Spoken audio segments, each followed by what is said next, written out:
하더라도 해외에서 예를 들면 뭐 미국이나 유럽이나 큰 나라라든지 뭐 해외에서 소비를 해주면 과잉 설비 문제가 큰 정말 과제로 나타나지 않겠지만 그렇지만 현재는 미국, 유럽 등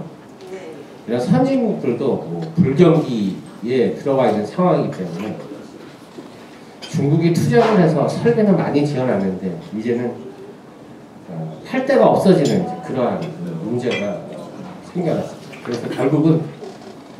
2000년대의 성장은 너무 과도한 투자가 너무 과도했다. 현재 시점에서 보건 데는 물론 이게 성장의 동력이 되기도 했지만 앞으로는 이것이 또 문제화될 소지가 있고,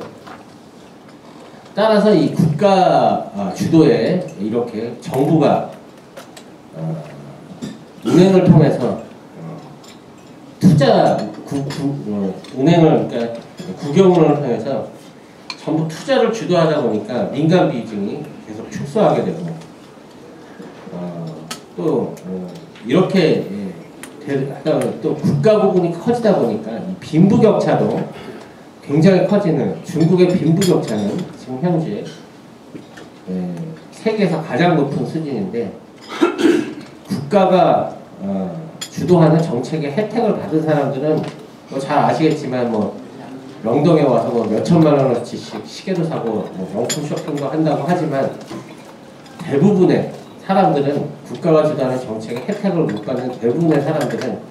아직도 빈곤한 상황이기 때문에 소위 말하면 과도한 투자와 수출, 그 다음에 소위 말하면 소득격차의 문제가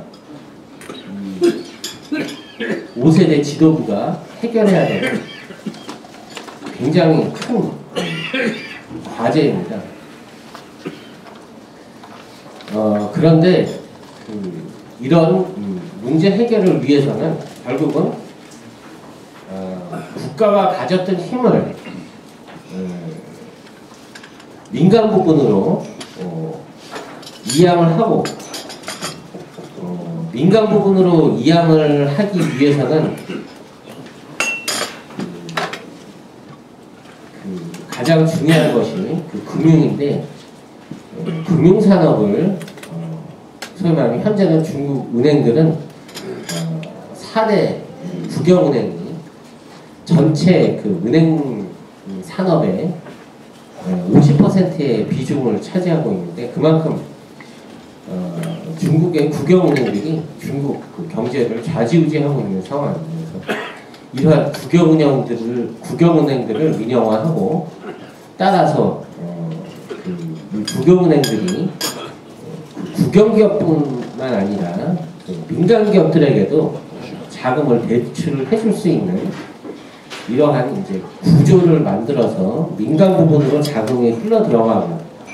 그래서 민간 부분이 성장을 해서 소위 말하면 계층 간 내지는 산업 간, 지역 간, 그 다음에 어떤 소득의 불균형을 해소를 하는 것이 가장 현재로서는 가장 이제 중국의 문제를 해결할 수 있는 방법이라고 보고 있는데, 물론 이것도 문제는 있습니다. 잘 아시겠지만 한국도 소위 말하면 금융시장을 개방하면서, 소위 말하면 금융시장의 자유화가 되면서 금융위기를 맞았었고, 금융의 자유화가, 소위 말하면 금융시장의 자유화가, 시장화가 반드시 좋은 것만은 아닙니다만, 현재 중국의 문제를 해결하기 위해서는 금융시장의 소위 말하면 민영화가 필요하다. 그래야지만 자금들이 민간 부분으로 흘러 들어갈 수 있기 때문에, 물론 이러한 개혁이 부작용도 상당히 있을 것으로 생각이 됩니다. 그래서